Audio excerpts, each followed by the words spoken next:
በአሁኑ ዘመን ያሉ ፕሮቴስታንቶች ምልጃ የሚለውን ቃል ክርስቶስ በመስቀል ላይ ለፈጸመው የመዳናችን የቤዛነታችን ተግባር ብቻ ሰጥተው ምልጃ ስንል ልክ ሚካኤል እንደተሰቀለ ጊዮርጊስ እንደተሰቀለ እመቤታችን እንደተሰቀለች አድርገን እንደምናስብ አድርገው እንዲከሱ ሰይጣን ህሊናቸውን ሲያስተው ዝም ማለት የለብንም። ያንን የሰይጣን ያለማወቅ የድፍረት የማሳት የተንኮል ጨለማ በወንጌል ብርሃን መግለጥ የማንኛውም ክርስቲያን ኦርቶዶክሳዊ ግዴታ። ምክንያቱም መላእክት የሰው ልጅ ከዚህ ከሲኦል አውጥተው ወደ ገነት መመለስ ስለማይችሉ እንደዚያ የሚል ትምህርት በቤተክርስቲያን የለም። ነቢያትም አልቻሉም፣ መልከጼዴቅም አልቻለም፣ ደገኛው አብርሃምም አልቻለም፣ ከመዓት የዳነው ኖህም አልቻለም፣ ኢሳይያስም አልቻለም፣ ኤርምያስም አልቻለም፣ ሚካኤልም አይችልም፣ ገብርኤልም አይችልም፣ ማንም አልቻለም አይችልምም። ይሄንም ማድረግ የቻለው አንዱ የእግዚአብሔር ልጅ ኢየሱስ ክርስቶስ ብቻ እግዚአብሔር ብቻ አምላክ ነው ስለሚል ሚካኤልን እወደዋለሁ፣ አከብረዋለሁ፣ እዘምርለትማለሁ። ሚካኤል ቤዛ ነው ብለን አናውቅም፣ ወይም ደግሞ ተሰቅሎ ሞቶ አዳነን ከክርስቶስ መንገድነት ውጭ ሌላ መንገድ አለን ብለን አናውቅም። ሚካኤል ራሱ እኔ መንገድ ነኝ ያለው የኢየሱስ ክርስቶስ መንገድ አስጠባቂ ነው። ያቺን መንገድ አስተማሪ ነው። በዚያች መንገድ አብሮን የሚጓዝ ረዳት ነው። በስመ አብ ወወልድ ወመንፈስ ቅዱስ አሐዱ አምላክ። እስኪ አብረን እናማትብ። በስመ አብ ወወልድ ወመንፈስ ቅዱስ አሐዱ አምላክ። በስመ አብ ወወልድ ወመንፈስ ቅዱስ አሐዱ አምላክ አሜን። ዛሬ እንደ እግዚአብሔር መልካም ፈቃድ ቅዱሳን መላእክት በሚል ርዕስ ወይም ስለ ቅዱሳን መላእክት ቤተክርስቲያናችን ከምታስተምራቸው ጉዳዮች የተወሰኑትን ባጭሩ ለመማር እንሞክራለን። እግዚአብሔር በቸርነቱ ለሁላችንም ምስጢሩን ይግለጽልን፣ እንድንጠቀምበትም ያድርገን። የቅዱሳን መላእክት ጉዳይ በዚህ ዘመን ለአንዳንዶቹ ሰዎች ሲነሳ ይፈትናቸዋል፣ ይቸግራቸዋል። እነሱም ብቻ አይደለም የሚቸግራቸው። እውነቱን ለመናገር የኛ ኦርቶዶክሳውያን ምዕመናንም በዚህ ጉዳይ ላይ ጥያቄ ያላቸውን ቤተሰቦች እንኳን በቅጡ ማሳመን ይቸግረናል፣ መልስ መስጠት ይቸግረናል። ለምንድን ነው የምናከብራቸው?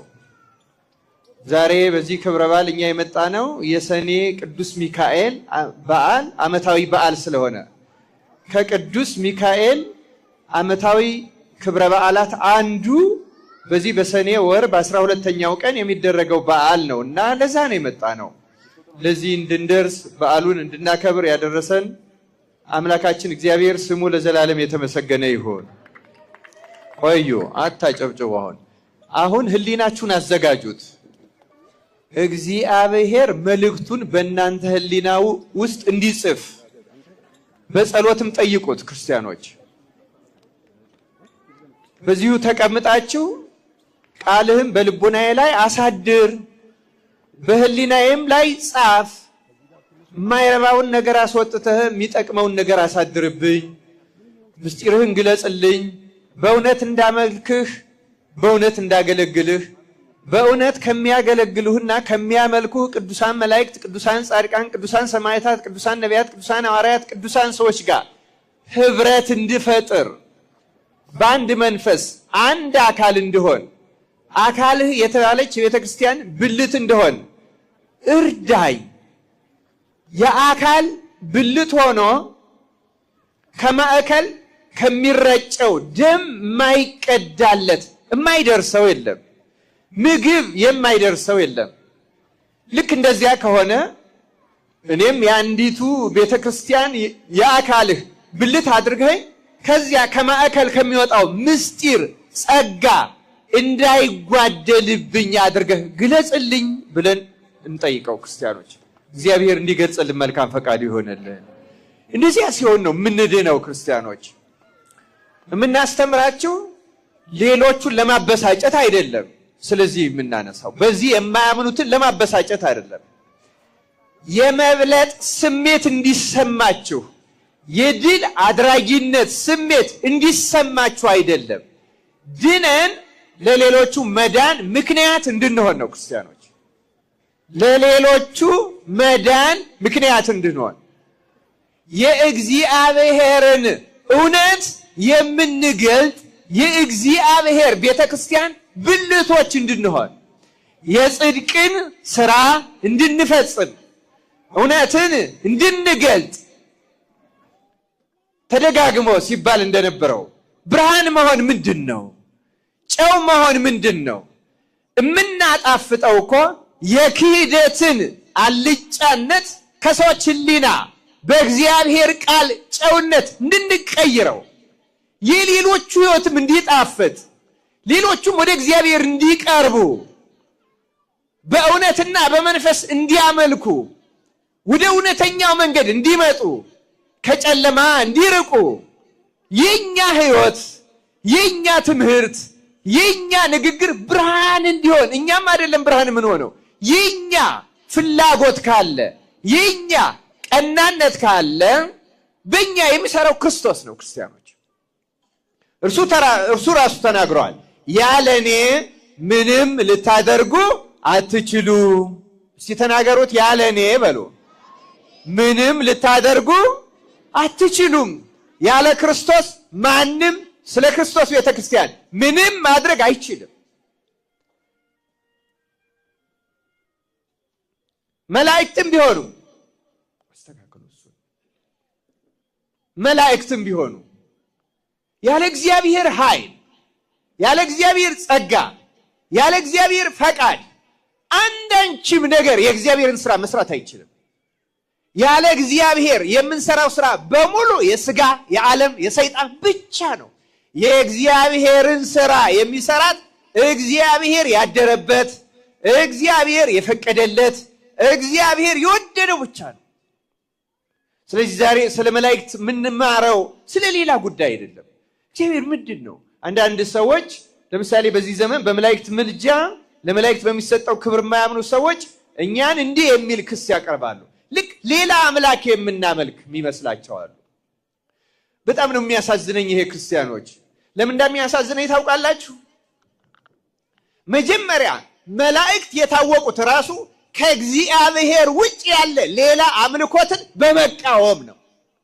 እንደ መላእክት ሌላ አምልኮ የሚቃወም ሌላ አምላክ የሚቃወም ማንም የለም።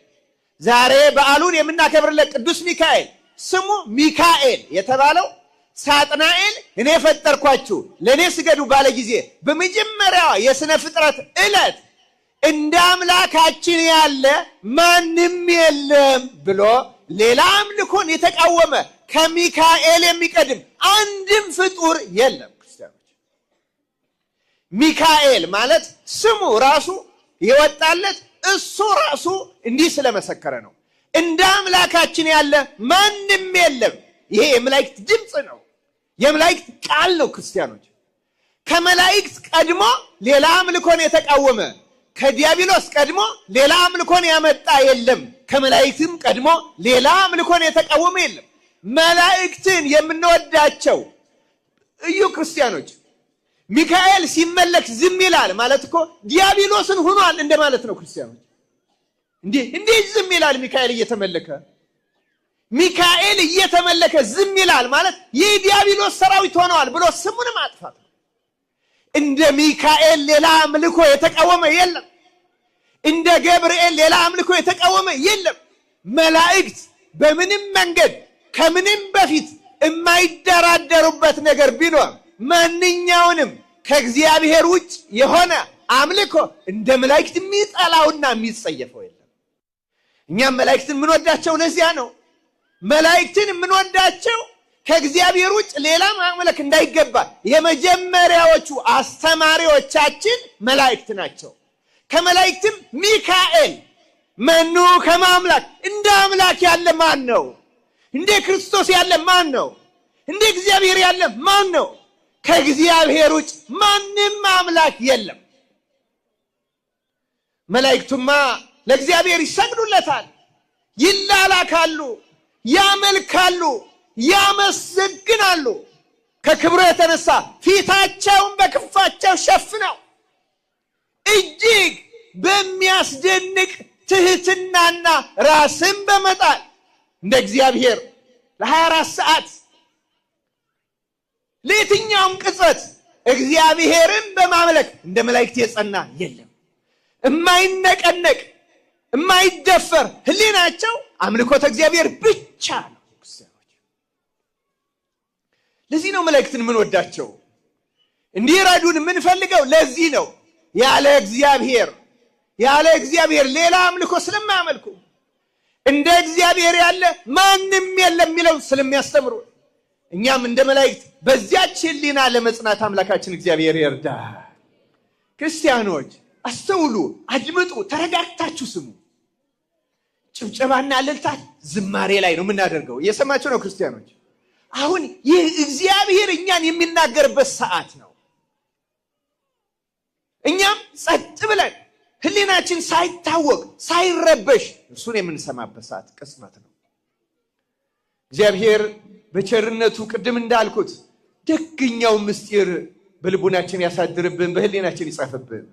ክርስቲያኖች በእውነት ቅዱሳን መላእክትን ስናከብራቸው ሌላ አዳኝ ያማልዳሉም ስንል ሌላ ቤዛ ያመጣን እየመሰላቸው አንዳንድ ወንድሞቻችን ቤተሰቦቻችን ይሰነካከላሉ። በእውነት ክርስቲያኖች ይህን በአግባቡ እኛ ክርስቲያኖች የማስረዳት ግዴታ አለብን። ክርስቶስን የምንወደው ከሆነ ቤተ ክርስቲያንን የምንወዳት ከሆነ የእግዚአብሔርን ፈቃድ መፈጸም የምንከተል ከሆነ ስለ ሌሎቹ ጥላቻ አይደለም ሊኖረን የሚገባው፣ ብሽቀት አይደለም፣ የጠላትነት ስሜት የለንም። አንድ ጠላት አለን፣ እርሱም የሰው ልጅ የሚያስተው ዲያብሎስ ብቻ ነው።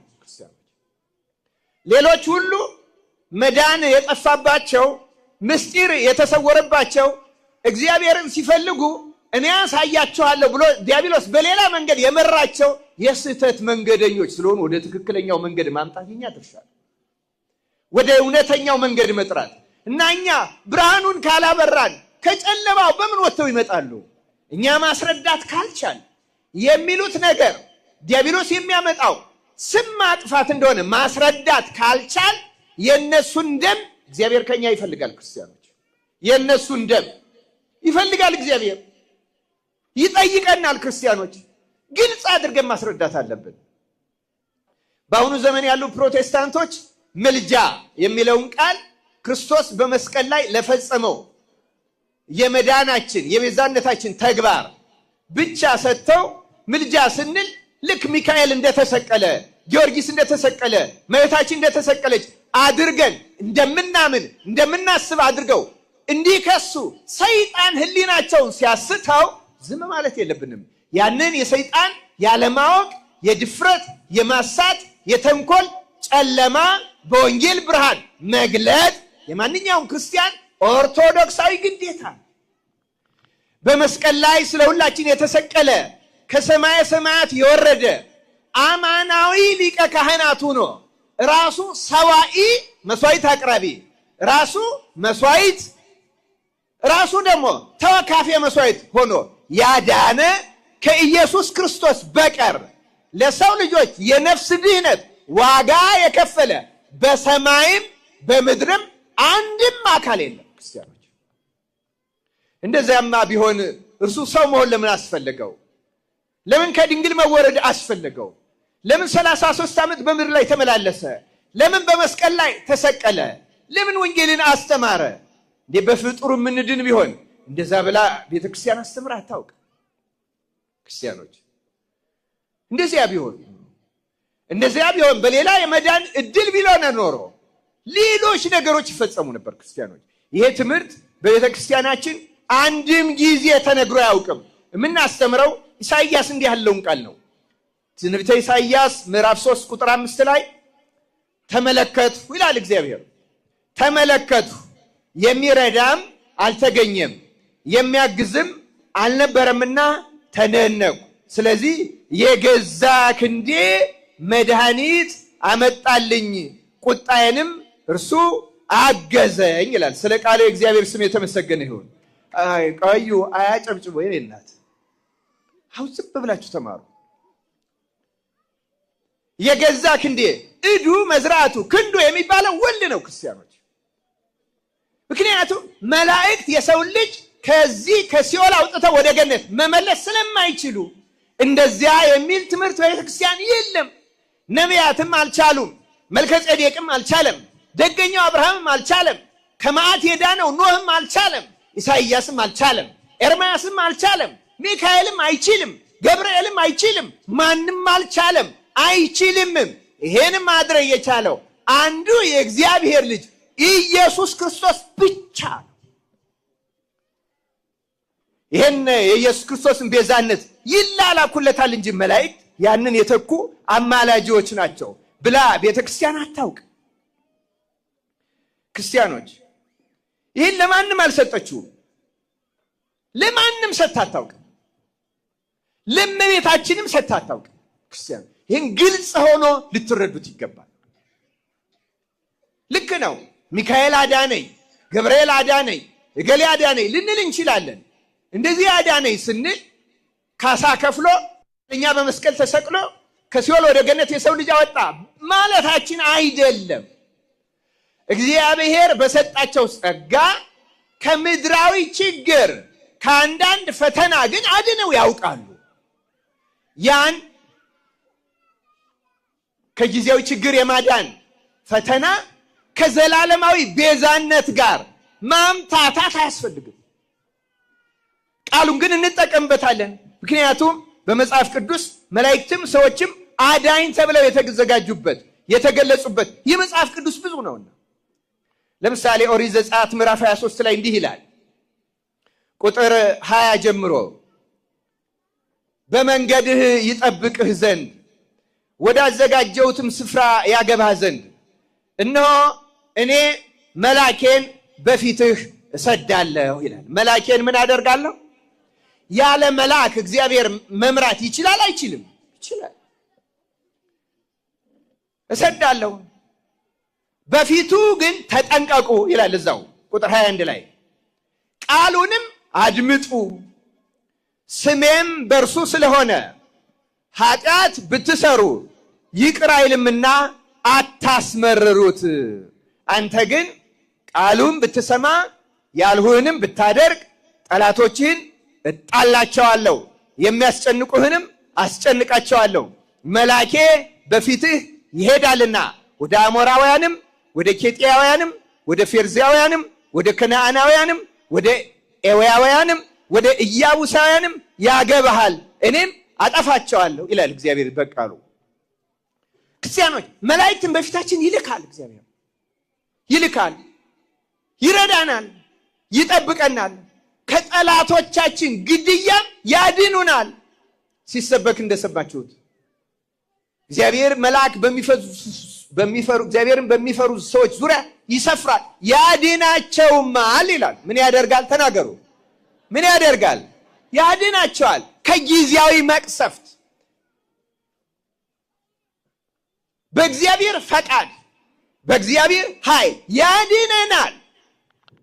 ይሄን ያድነናል ስንል ግን ከሞት ወደ ኃጢአት፣ ከሲኦል ወደ ገነት፣ ከባርነት ወደ ልጅነት ክርስቶስን ተክቶ ያሻግረናል አላልንም ማለትም አይደለም።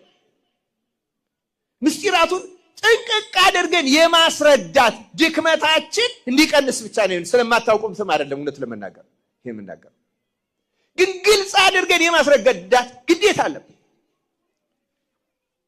እግዚአብሔር በቸርነቱ ሁላችንም ይርዳን ክርስቲያኖች። ስለዚህ ተመልከቱ፣ መጀመሪያ እያደረኩት ለማድረግ እየሞከርኩት ያለሁት ምንድን ነው? ክርስቲያኖች ለማድረግ እየሞከርኩት ያለሁት የመላእክትን ምልጃ ስንናገር፣ የመላእክትን ክብር ስንናገር ከክርስቶስ ጋር የሚጋፋ ነገር የላቸውም። እንዲያውም እንደ ክርስቶስ ያለ እንደ እግዚአብሔር ያለ ማንም የለም ባዮች ናቸው። የሌላ አምልኮ ቀዳሚ ተቃዋሚዎች መላእክት ናቸው። ራሱ ዛሬ ሰኔ ሚካኤል በታሪካዊ ሁኔታ ሰኔ ሚካኤል የዓመት በዓል ያደረገው በግብፅ በአራተኛው ክፍለ ዘመን ቆስጠንጢኖስ ከመጣ በኋላ ክሊዮፓትራ ወይም አክሊዮባጥራ የምንላት በእኛ ስንክሳር የተባለች ከክርስቶስ ልደት በፊት የታላቁ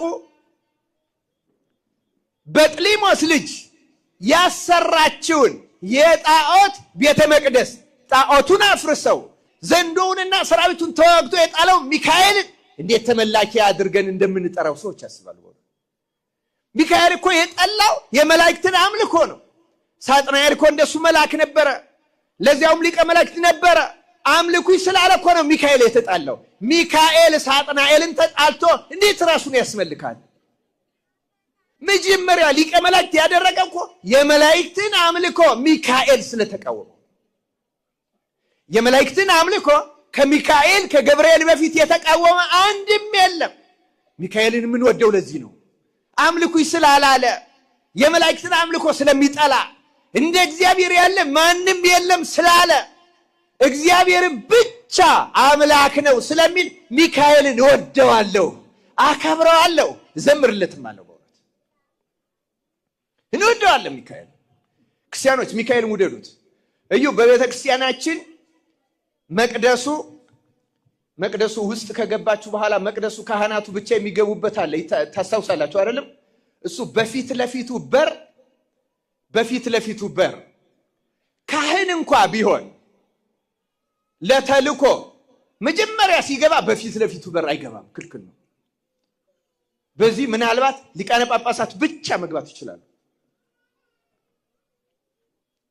ሌላው በጎን በር ነው የሚገባው። ለመቅደሱ ሳንቃው ላይ ራሱ ግራና ቀኝ የሚሳሉት ሚካኤልና ገብርኤል ናቸው። ምክንያቱም የመቅደሱ ጠባቂዎች ስለሆኑ ክብር ሁሉ ለእግዚአብሔር ስለሚያስቀድሙ ለአገልግሎት ይወጣበታል ልብሰ ተክህኖ ተለብሶ። ዋና መግቢያ ግን አይደለም። ግራና ቀኝ በሮች የተሰሩት ራሱ ለዚያ ነው። ምክንያቱም መቅደሱ ጠባቂዎች እግዚአብሔርን ብቻ በማስመለክ ቅድሚያውን ቦታ በቤተ ክርስቲያናችን ታሪክ በትውፊታችን በመቅደሱ በሳንቃው ላይ ሁሉ ምስክሮች ሚካኤልና ገብርኤል ናቸው። ሚካኤልና ገብርኤል ውደዷቸው ክርስቲያኖች። እንዲያውም ይሄን የምነግርበት ምክንያት አለኝ እኔ። ቅዱስ ጳውሎስ በመልእክቶቹ ደጋግሞ እኛን ሰዎችን በተለይ በአንደኛ ቆሮንቶስ ምዕራፍ 3 በሁለተኛ ቆሮንቶስ ምዕራፍ 6 እና በመሳሰሉት ላይ እናንተ የእግዚአብሔር መንፈስ የሚያድርባችሁ የእግዚአብሔር ቤተ መቅደስ እንደሆናችሁ አታውቁምን ይላል አይልም? ስለዚህ እያንዳንዱ ክርስቲያን የማን ቤተ መቅደስ ነው? የእግዚአብሔር ቤተ መቅደስ ከሆነ ክርስቲያኖች በእውነት ነው የምነግራችሁ፣ ይችኛዋ ቤተ መቅደስ በሯ በሚካኤልና በገብርኤል እንደታጠረውና እንደሚጠበቅ ይችኛዋንም ቤተ መቅደስ የልቡናችን ቤተ መቅደስ እግዚአብሔር በሚካኤልና በገብርኤል እንዲያስጠብቅልን መማጸን አለብን።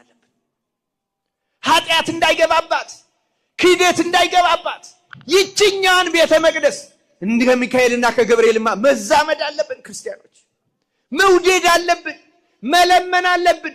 በመቅደሱ በር ብቻ አይደለም፣ በእኔ ልቡና ተሳሉ፣ ቁሙ፣ ዲያብሎስንም ተቃወሙልኝ። ሚካኤል ሆይ ከላይ ወደ ታች እንዳወረድከው ከኔም ልቡና አምዘግዝገህ ጣልልኝ። የኔንም መቅደስ የኔንም ልቡና የአምላክህ የጌታህ የፈጣሪህ የክርስቶስ ማደሪያ ብቻ አድርግልኝ ሚካኤል ሆይ ልንለው ይገባናል። ክርስቲያኖች ያለ ሚካኤልና ያለ ገብርኤል ምንም አይነት የእግዚአብሔር ቤተ መቅደስ የለችም፣ ኖራም አታውቅም። የመጀመሪያው መቅደስ የሰራዊት አገልጋዮች፣ የእግዚአብሔርን አምላክነት አስከባሪዎች፣ ሌላ አምላክ ተቃዋሚዎች ከሚካኤልና ከገብርኤል የሚቀርብ የለም። ገብርኤል ባለንበት ጸንተን እንቁም አለ። ሚካኤል ግን እንደ እግዚአብሔር ያለ ማንም የለም አለ። ስሙን ሰጠው ሚካኤል መኑ ከመ አምላክ፣ ስሜ በሱ ስለሆነ አለ እግዚአብሔር። የእግዚአብሔር ስም በመልአኩ ነው። ታቦት ምን ሰግድለት የእግዚአብሔር ስም ስለተጻፈበት አይደለም ነው? አይደለም። ታቦቱ የእግዚአብሔር ስም ተጽፎበት ስለሆነ ካከበር ነው። ስሙ በእርሱ ያለውን ሕያውን ታቦት ሚካኤል እንዴት አናከብረው? እንዴት በእርሱ ፊት አንሰግድም? ሚካኤል እኮ የእግዚአብሔር መገለጫ ብቻ ነው። የስሙ ምስክር ነው። የእግዚአብሔር ጽላት ነው። ክርስቲያኖች የተወደዳቸው የእግዚአብሔር ቤተሰቦች ይህን እንላለን እንጂ ሚካኤል አምላክ ነው ብለን አናውቅም። ሚካኤል ቤዛ ነው ብለን አናውቅም። ወይም ደግሞ ተሰቅሎ ሞቶ አዳነን ከክርስቶስ መንገድነት ውጭ ሌላ መንገድ አለን ብለን አናውቅም። ሚካኤል ራሱ እኔ መንገድ ነኝ ያለው የኢየሱስ ክርስቶስ መንገድ አስጠባቂ ነው። ያቺን መንገድ አስተማሪ ነው። በዚያች መንገድ አብሮን የሚጓዝ ረዳት ነው። በሚካኤል በኩል ሌላ መንገድ የለንም ክርስቲያኖች። ያማልዳሉም ስንል የሊቀ ካህንነት ስራ ይሰራሉ ብለን አናውቅ። የክርስቶስ ቤተክርስቲያን አማናዊ ሊቀ ካህናት አንድ ነው፣ እርሱም ኢየሱስ ክርስቶስ ብቻ ነው። ሊቀ ካህናታችን ማን ነው? ተናገሩ። ማን ነው ሊቀ ካህናታችን? ኢየሱስ ክርስቶስ ብቻ። ለዚያ እኮ ነው አሁን ብፁዕ አባታችንም ሲባርኩ ምንድን ነው የሚሏቸው? ሲናዝዙ መጨረሻ ላይ እግዚእነ ወአምላክነ ወመድኃኒነ ኢየሱስ ክርስቶስ ሊቀ ካህናት ሰራየ ኃጢአት ወደ ምሳ ሲያበሳ ይስረይ ለክሙ ነው የሚሏቸው። የካህናት አለቃ ኃጢአትን የሚያስተሰርይ በደልን የሚደመስስ እውነተኛ ሊቀ ካህናት እርሱ ኃጢአታችሁን ያስተስርይላችሁ ነው የሚሉት። ማስተስረይ መቻል የሊቀ ካህናት። ይህችን ሚካኤል አልወሰደም፣ ይህችን ገብርኤል አልወሰደም። እኛም ለእነሱም አልሰጠንም፣ እነሱም አላሉ። የምንዘምረው የሰኔ ሚካኤል ምንድን ነው? አመ ይሰቅልዎ አይሁድ ለእግዚእነ ሚካኤል አርመመ ወገብርኤል ተደመ። ጌታ አይሁድን ጌታን በሰቀሉት ጊዜ እርሱ ራሱን ሊቀ ካህናት ራሱን መስዋዕት አድርጎ ባቀረበ ጊዜ ከአብ ከመንፈስ ቅዱስም ጋር ሆኖ ራሱ ያቀረበው መስዋዕት ተቀብሎ ዓለምን ባዳነ ጊዜ ትዕግስቱን አይተው ሚካኤል ዝም ባለ፣ ገብርኤልም ተገረመ ነው እንጂ ምን ሊቀ ካህናት ሆኑ እንላለን እንዴ? ስንዘምር የምናደርግ ነው። የእርሱን ሊቀ ካህናት አክባሪዎች ናቸው፣ ተገራሚዎች ናቸው። ትዕግስቱን ያደንቃሉ። ቤዛነቱን፣ መስዋዕትነቱን፣ ሊቀ ካህንነቱን አይተው ለሚወጉት ያደርጉትን አያውቁምና ይቅር በላቸው እያለ ከባህሪ አባቱ ከአብ ጋር ፍጥረትን በደለኛውን ዓለም በሙሉ ሲያስታርቅ እያዩ ይገረማሉ። ተገረሙ። ምን ዘምረው እንደዛ ብለን ነው። ሌላ እኮ ዝማሬ የለንም፣ ሌላ ማህሌት የለንም እኮ። ምናከብራቸው በእኛ መዳን ደስ የሚሰኙ ስለሆነ ይህንም ያለው ራሱ ኢየሱስ ክርስቶስ ነው። በአንድ ኃጢአተኛ መዳን በሰማይ መላእክት ዘንድ ምን ይሆናል? ደስታ ይሆናል። ስለዛ እኮ ነው የምንወዳቸው ክርስቲያኖች። ጊዜያችንን በአግባቡ ለመጠቀም ክርስቲያኖች ለምንድን ነው የምናከብራቸው? አስተውሉ። ተመሳሳይ ተገዳዳሪ ትይዩ ለክርስቶስ አዳኝ የለንም፣ ኖሮንም አያውቅም። ይሄንን ደግሞ እንደ መላእክት የሚጠላውና የሚጸየፈው የለም። ይሄን ያለ አንድ ፍጡር ነው፣ እሱም ዲያብሎስ ነው። እኔ አምላክ ነኝ አምልኩኝ አለ። ብቸኛው ፍጡር ዲያብሎስ ነው። ከዚያ በኋላ እሱ ያደረባቸው የምድር ነገስታት ከሰው ልጆች ያለው አሉ። ፈርዖኖች ብለዋል፣ የሮማ ነገስታት ብለዋል። አሁን ፕሮቴስታንቶች ኢየሱስ ጌታ ነው ይላሉ። ኢየሱስ ጌታ ነው የሚለውን ክርስቲያኖች የተናገሩበት ምክንያት ታውቃላችሁ? ቄሳር ጌታ ነው ነበር የሚሉ። በሮማ ቄሳር ጌታ ነበረ። ክርስቲያኖች ሄዱና ኖ አይደለም፣ ቄሳር ጌታ አይደለም። ጌታ ማን ነው? ኢየሱስ ነው። አዎ ኢየሱስ ጌታ ነው። ቄሳር አይደለም ጌታው፣ ፈርዖን አይደለም ጌታው፣ ንጉስ አይደለም ጌታው። በምድርም በሰማይም ያለው ጌታ የጌቶች ጌታ አንድ ኢየሱስ ክርስቶስ ብቻ ነው። ለስሙ ክብር ምስጋና ይግባው መድኃኔ ዓለም ክርስቶስ። ክርስቲያኖች አስተውሉ። ማንን ሌላ የሰማይ የምድር ጌታ አለ ብሎ አያውቅም። ጌታችን የሾማቸው ሌሎች ጌቶች ግን አሉን ይላል እኮ የእግዚአብሔር ቃል። ዳዊት እንኳን ጌታ ጌታዬን ብሎ አላለም። ጌታ ጌታዬን ጠላቶችን የእግርህ መረገጫ እስካደርግልህ ድረስ በቀኝ ተቀመጥ አለው ይላል አይልም? እርግጥ ነው ይሄ ስለ አብና ስለ ወልድ የተነገረ ነው። ግን እንላለን በጸጋ እግዚአብሔር ጌቶች፣ አንድም ቀን ግን ለክርስቶስ ጌትነት አምላክነት፣ ለክርስቶስ ቤዛነት መድኃኒትነት፣ ለክርስቶስ ሊቀ ካህናትነት በመስቀል ላይ ስለፈጸመ ድነት አንድም ተገዳዳሪ ተወዳዳሪ ትይዩ ተመሳሳይ አንድም ፍጡር የለም። እንደዚህ አይነት ትምህርትም የለም፣ ማንም የለም ነው ያለው ጌታ። የሚያግዝ የለም፣ የሚረዳ የለም። ስለዚህ የገዛ ክንዴ አብ ነው የሚናገረው። ክንዴ ያለ ወልድ ነው። ይህችን መድኃኒትነት የፈጸማት ወልድ ብቻ ነው ክርስቲያን። ግን ደግሞ ለመላእክት ተገቢውን ክብር እንሰጣለን፣ እናከብራቸዋለን፣ እንወዳቸዋለን። እንዲህን የፈጸመው የመሰለውን ክብረ በዓል እናደርጋለን። ለምንድን ነው የምናደርገው? ክርስቲያኖች ለመላእክት ክብር የምንሰጥባቸው 4 ምክንያቶቹን ባጭር እነግራቸዋለሁ። ለምንድን ነው ለመላእክት ለቅዱሳን መላእክት ክብር የምንሰጠው? የፈጸምነው በሙሉ ክብር ብቻ ነው። በነገራችን ላይ በዓላቸውን ማክበር፣ እንዲሁም ግዕዛችን ክብረ በዓል ነው የሚለው። ክብር የምንሰጥበት በዓል ማለት ነው። እስቲ ተናገሩ፣ ክብረ በዓል በሉ እስቲ። ክብር የምንሰጥበት በዓል። አማናዊን ክብር የምንሰጠው ለእግዚአብሔር። እዛ እግዚአብሔር አድሮባቸው ለሰራቸው ሁሉ ክብር እንሰጣለን። ለምን ክብር እንሰጣለን? ለምን ክብረ በዓል ይኖረናል? ለምን ዑደት ይኖረናል? ለምን ይህን የመሰለ ይደንቃል። አሁን ስለ ዑደትም እኔ አልናገርም። በእውነቱ ዑደት እኮ ታቦት ለምን እንደሚወጣ ታውቃላችሁ? ታቦት የኢየሱስ ክርስቶስ ምሳሌ ነው። ከመቅደስ ወጥቶ የሚዞርበት ምክንያት ክርስቶስ ተነስቶ ዓለሙን የማዳኑን፣ ሐዋርያትን የመላኩን፣ ሰላሙን የመላኩን፣ ወንጌል የመላክ ምሳሌ ነው። እያንዳንዱ ነገር ክርስቶስ ነው የሚሰብከው። መቅደሱ ባዶ ይሆናል። መቃብሩ ባዶ ስለነበረ ክርስቲያኖች ሁሉም ይወጣል። ክርስቶስ ተነስቷል። ስለ ትንሣኤው ምስክሮች ነው የሆኑት።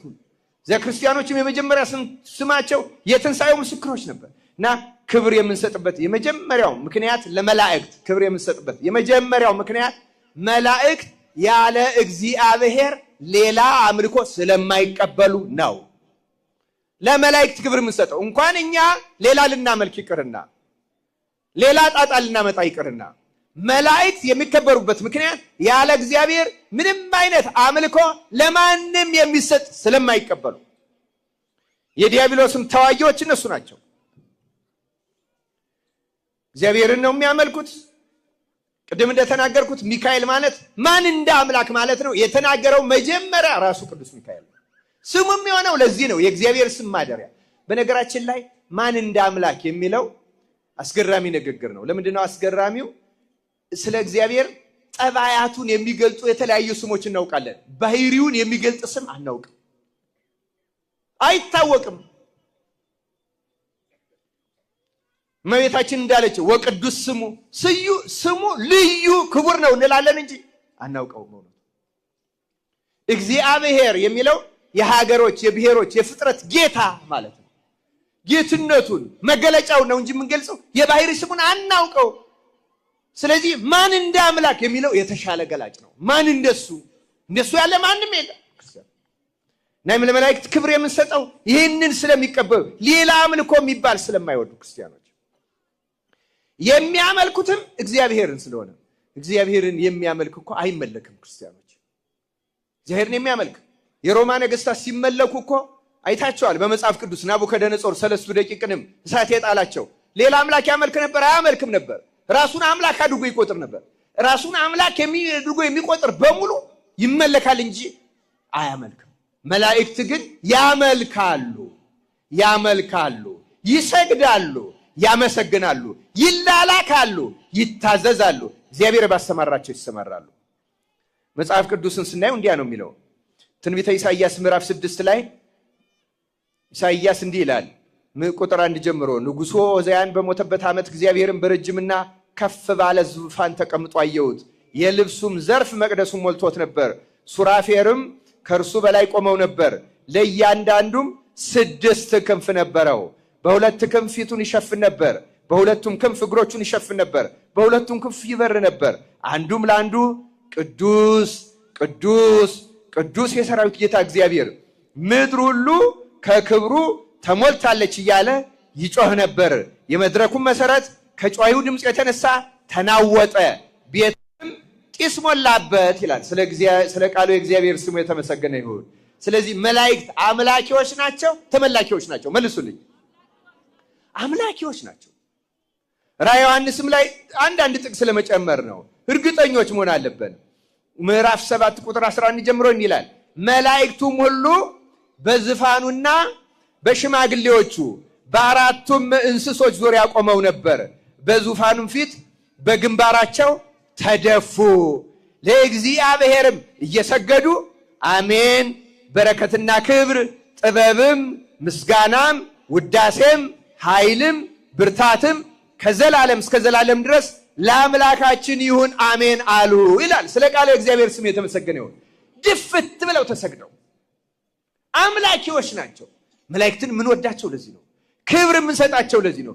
አንድም ቦታ ስገዱልን አላሉ። አንድም ቦታ አክብሩን አላሉ። እነሱ ራሳቸው ሲሰግዱ ቅዱስ ቅዱስ ቅዱስ የሰራዊት ጌታ እግዚአብሔር የሚለውን የኪዳን ምስጋና ያስተማሩን እነሱ ናቸው። ክርስቲያኖች እውነተኛ አምልኮን እኮ እኛ የተማርነው ከመላእክት ነው። እግዚአብሔርን ማምለክ የተማርነው ከመላእክት ነው። ባዕድ አምልኮ ማዋረድ የተማርነው የምናከብራቸው ለዚህ ነው። ክርስቲያኖች ተጨማሪ አምላክ ለመፍጠር በፍጹም። እዚህ ላይ ሁለተኛ የምናመልክበትን የምናከብርበትን ምክንያት ላስከትል። ሌላውን ጥቅስ ልተውና ክርስቲያኖች ሁለተኛው መላእክትን የምናከብረው የዲያብሎስ ድል ነሾች ስለሆኑ ነው። ምን ስለሆኑ አልኳችሁ?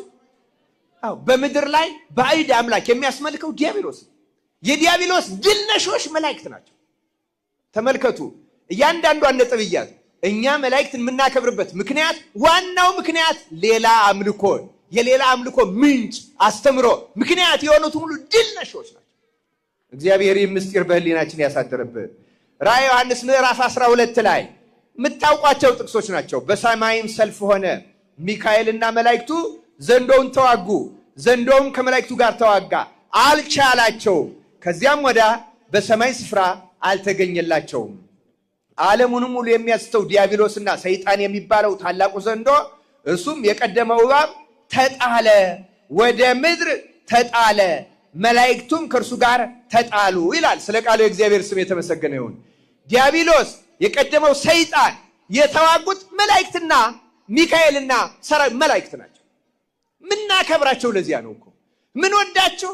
ዋናው ዓላማ አሳቹን የቀደመውን አሳች አምልኩኝ ባዩን ተዋግተው ድል ስለነሱት አሁን ከመላእክት ካንከውን ሰይጣንን ድል እንነሳዋለን። ምንፈልጋቸው ለዚህ ነው። ምናከብራ ህብረት ምንፈጥረው ለዚያ ነው። ክርስቲያኖች አምላካችን እግዚአብሔር በእውነት እውነተኛውን ምስጢር በሁላችን ይግለጽልን። ቅድም እንዳልኩት የሰኔው ሚካኤልን የምናቀርበው ዛሬ ራሱ ሰይጣን ድል የተነሳበት ዕለት ነው። ጣዖቱ የፈረሰበት ዕለት ነው። ጣዖት አምላኪዎች የሰሩት ምኩራብ ለእግዚአብሔር እጅ የሰጠበት። ምክንያቱም ድንጋዩ፣ እንጨቱ፣ እምነበረዱ እግዚአብሔር ነው የፈጠረው፣ ሰይጣን አይደለም የፈጠረው። እሱ ተሰርቶ አርክሶት ነበረ። ሊቃነ ጳጳሳት በሜሮት ባርከው ለእግዚአብሔር ቀደሱት፣ በሚካኤል ስም ሰየሙት፣ ክብረ በዓል አወጁለት። ስለዚህ ሚካኤል እናከብረዋለን። ሰይጣንና ሰራዊቱ ድል የሆነበት። ክርስቲያኖች ይሄ መሰረታዊ ነገር። ሶስተኛ ቅዱሳን መላእክት ክብር የምንሰጥበት መሰረታዊ ምክንያት ቅዱሳን መላእክት ያለ እግዚአብሔር ፈቃድ አንዳችም ነገር አያደርጉም። ተናገሩት። ያለ እግዚአብሔር ፈቃድ በሉ። አንዳችም ነገር አያደርጉም። እኛ ራሱ እኮ የተጠራ ነው የእግዚአብሔርን ፈቃድ ለማድረግ ነው። ስተውላችሁ ሰምታችሁ እንደሆነ ቅድም መምህር ቀሲስ ደረጀ እውነት ክርስቲያን ለመሆን መጀመሪያ መሞት አለብን አሉ። ለምን መሞት አለብን አሉ? ለዓለም ለኃጢአት ዘረዘሩ አይደለም እንዴ? ባጭሩ ምን ማለታቸው ነው? ለኛ ፈቃድ፣ ለዓለም ፈቃድ፣ ለሰይጣን ፈቃድ መኖር አቆመን ለማን ፈቃድ መኖር መጀመር አለብን? ለእግዚአብሔር ፈቃድ። መላእክት ለምሳሌ ሚካኤል እኛ አሁን እቅድ አለን፣ እንዲህ ያደርጋለሁ፣ በዚህ እወጣለሁ፣ በዚህ ገባለሁ፣ ይሄን እሰራለሁ፣ ልጅ አሳድጋለሁ፣ እንደዚህ ብፁዕ አባታችንም ሀገረ ስብከቴን እንዲህ አደራጃለሁ፣ ህዝቤን አስተምራለሁ፣ ሰዎችን ወደ ክርስቶስ መንጋ እጠራለሁ፣ ጨምራለሁ ያሉ ያቅዳሉ። ግን ደግሞ ከዚሁም ውጭ የሥጋ ፈቃድም አለን እውነት ለመናገር። መላእክት ግን አንድም ፈቃድ የላቸውም። ሰው እንዲያውም እኛ ከእግዚአብሔር ጋር የምንጣላው እግዚአብሔርን ይሄን አድርግልን፣ ልክ ነው፣ እሱም ራርቶልናል እኮ ድካማችን የሚያውቅ ነው ቅዱስ ጳውሎስ እንዳለው እና ነግሮናል። ምን አለ ሲነግረን? አንኳኩ ምን ይሆንላችኋል አለ፣ ለምኑ ሰጣለሁ እኮ ብሏል። ድካማችን ያውቃል፣ ይራራልናል። ጨርሶ አልካደንም እውነት ስጋዊ መሆናችንን። ግን ደግሞ ክርስቲያኖች ዋና ፍላጎቱ ግን የእግዚአብሔርን ፈቃድ ተከትለን። ቅዱስ ጳውሎስ የሚያለው እንደዛ ነው። እንደ ፈቃዱ አንዳች ነገር ብንለምነው ሁሉን ምን ያደርጋል? ይሰጠናል። እንደምኑ? እንደ ፈቃዱ። የተጠራ ነው እንደ ፈቃዱ ለመኖር ነው ክርስቲያኖች። መላእክት ግን ከእግዚአብሔር ፈቃድ ውጭ አንዲትም ፈቃድ አንድ መልአክ ለአንዲትም ቅጽበት ኖሮት አያውቅም። የመላእክት ፈቃድ የእግዚአብሔር ፈቃድ ብቻ ነው። ለዚያ ነው ራሱ ጌታ ሲያስተምረን አባታችን ሆይ ጸሎት ላይ ምን አለ? ፈቃድህ በየት እንደሆነች በሰማይ በመላእክት ዘንድ እንደሆነች እንዲሁም ደግሞ በምድር በእኛ ዘንድ ትሁን ብላችሁ ጸልዩ። መላእክትም መሆን ተመኙ። በመላእክት ዘንድ ያለችው የራሳችሁ ፈቃድ የላችሁም። ፈቃድህ በሰማያት ያንተ ፈቃድ በሰማያት በመላእክት ዘንድ ትፈጸማለች። መላእክት ሌላ ፈቃድ የላቸው። ፈቃዳቸው የእግዚአብሔር ፈቃድ ብቻ ነው። እናንተም ደግሞ የእግዚአብሔርን ፈቃድ ገንዘብ ለማድረግ ለምኑኝ። ምን ብላችሁ? ፈቃድህ በሰማያት እንደሆነች እንዲሁም በምን ትሁን? በምድር ትሁን። የእግዚአብሔር ፈቃድ በእውነት በምድር ትሁን። በምድር ማለት በእኛ ሰውነት ሰውን ከምድር አፈር አበጀው ነው የሚለው ክርስቲያኖች። ሰውን ከምድር አፈር አበጀው ነው የሚለው። በምድር ትሁን ማለት በእኔ ሰውነት ትሁን ትደረግ ብለህ ለምን ማለት ነው። እግዚአብሔር ፈቃዱን እንድንፈጽም በቸርነቱ ይርዳል። ግዩ ለምኑ ይሰጣቸዋል ብሏል። ይሰጠናል። እንዲህ ይላል የእግዚአብሔር ቃል መዝሙር 103 ቁጥር 20 ላይ ቃሉን የምትፈጽሙ ብርቶችና ኃያላን የቃሉን ድምፅ የምትሰሙ መላእክቱ ሁሉ እግዚአብሔርን ባርኩ ይላል። መላእክቱ እንደዚህ ናቸው። ቃሉን የሚፈጽሙ ፈቃዱን የሚያደርጉ ከዚያች ዝንፍ የማይሉ። ለምሳሌ ቅድምን በትምህርቱ ተነስቷል። ስለ ሰው በምድር ላይ ስላሉት የእግዚአብሔር ፈቃድ ምንድን ነው?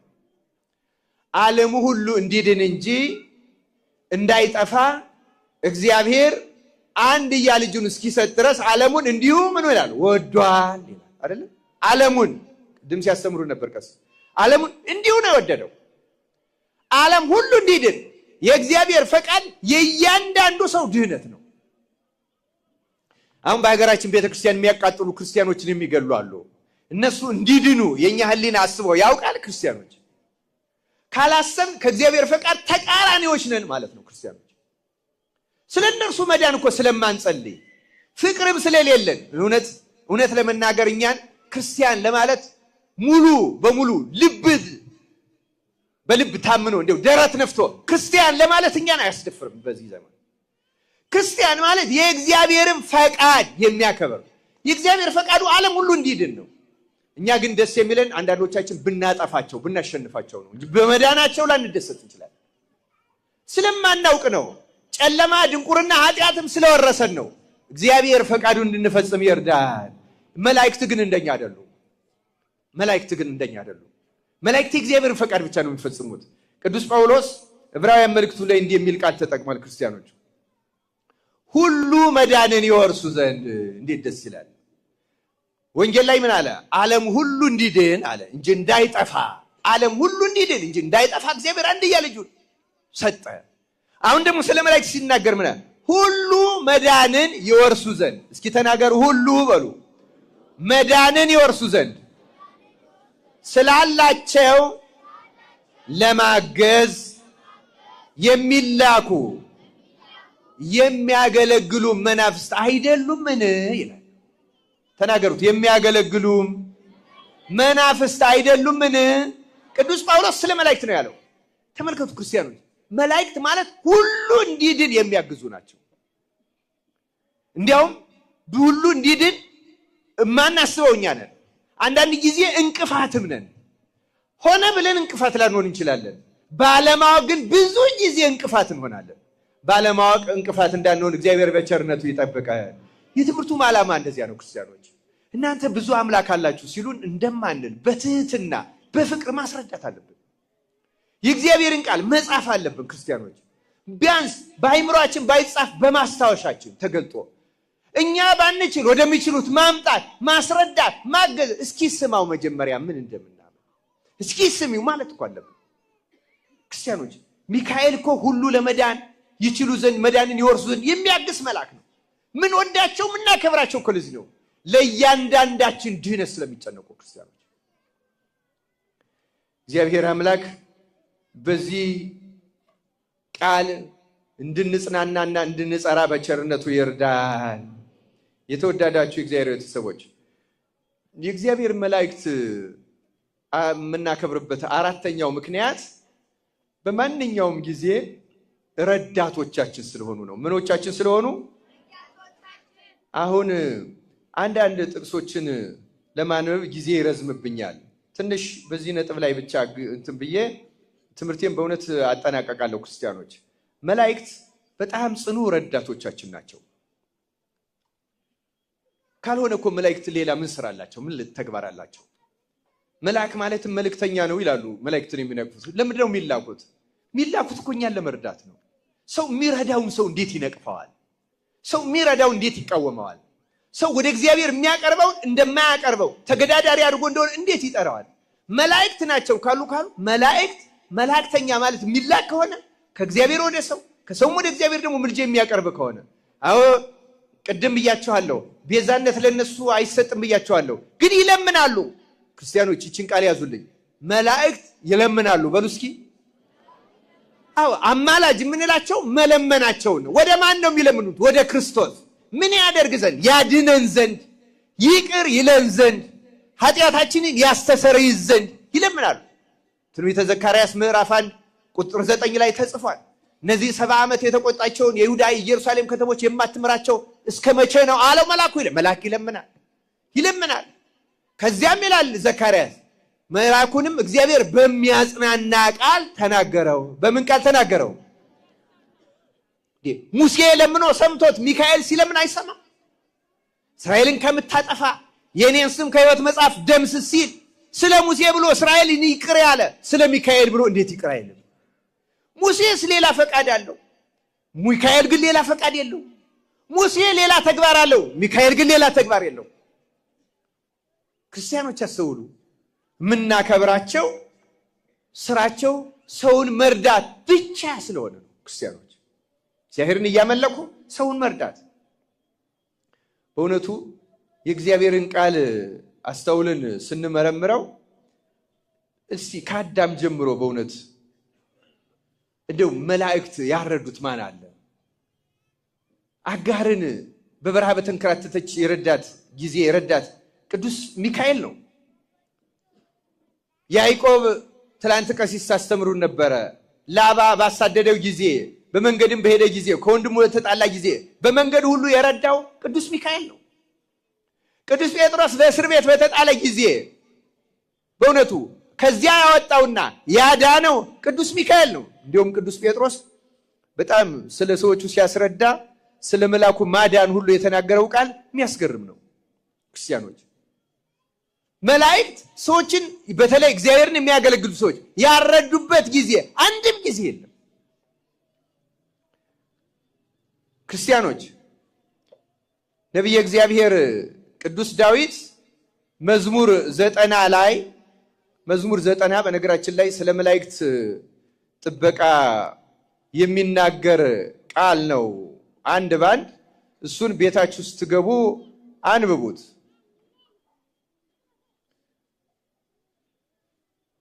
እነ ሎጥን እነ ኢያሱን እኔ የተመለከቱት ሁሉ ታሪክ ብናይ መላእክት ረድተዋቸዋል። ግን እነዚህ ሰዎች ደግሞ መልሰው መላእክቶቹን አክብረዋቸዋል፣ ሰግደውላቸዋል። ለምሳሌ ስግደት መስጠት አንዱ አክብሮት ነው። ስግደት አስተብርኮ፣ ስዕሉን ማሳል፣ መያዝ፣ ስሙን መጥራት፣ እርዳኝ ከኔ ቁም ማለት፣ መዘመር፣ ይሄ ሁሉ አክብሮት ነው። ሎጥ ለመልአኩ ሰግዷል። ኦሪት ዘፍጥረት ምዕራፍ 19 እንዲጀምራችሁ አንብቡት ታሪኩን። ኢያሱ ትንቢተ መጽሐፈ ኢያሱ ምዕራፍ 5 ተመልከቱ ቁጥር 14 ላይ በተለይ ለመልአኩ ለረዳው ሰግዷል። መልአኩ መጥቶ ረድቶታል፣ ሰግዷል፣ አክብሮታል። ወንጌላዊ ቅዱስ ዮሐንስ ለመልአኩ ሰግዷል፣ እንዳታደርገው ተጠንቀቅ ብሎታል ይላሉ።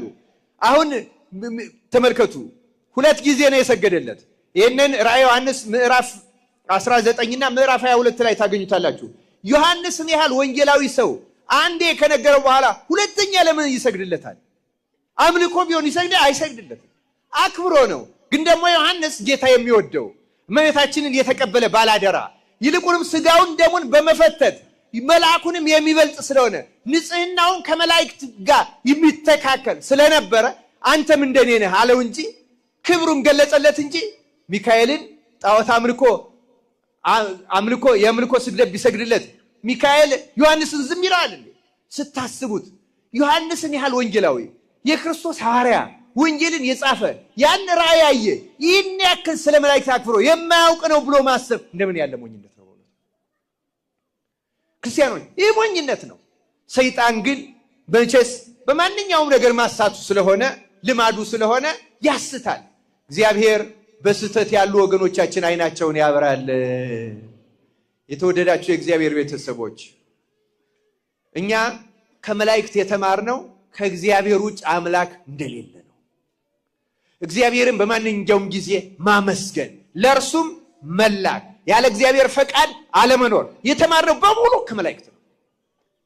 እግዚአብሔር ባለበት ቦታ ሁሉ መላእክት አሉ። ክርስቲያኖች እንደሰማችሁት እኔ በእግዚአብሔር ፊት የምቆመው ገብርኤል ነኝ ብሏል አላለም? ቅዱስ ገብርኤል እግዚአብሔር በሚመለክበት ቦታ ሁሉ፣ እግዚአብሔር ባህሪው በሰለጠነችበት ቦታ ሁሉ መላእክት አሉ፣ የሰለጠኑ ናቸው። መላእክት የሌሉበት አምልኮ፣ መላእክት የሌሉበት የእግዚአብሔር አምልኮ ማለት ነው። መላእክት የሌሉበት የእግዚአብሔር ስም የሚጠራበት አንድም ቦታ የለም። ለዚህ ነው የምናከብራቸው። አምላካችን እግዚአብሔር ምስጢረ መጻሕፍትን ገልጾልን ከመላእክት ጋር ሆነን እግዚአብሔርን እውነተኛውን አምልኮ እንድናመልክ ይርዳን። ይቆየን። ወስብሐት ለእግዚአብሔር።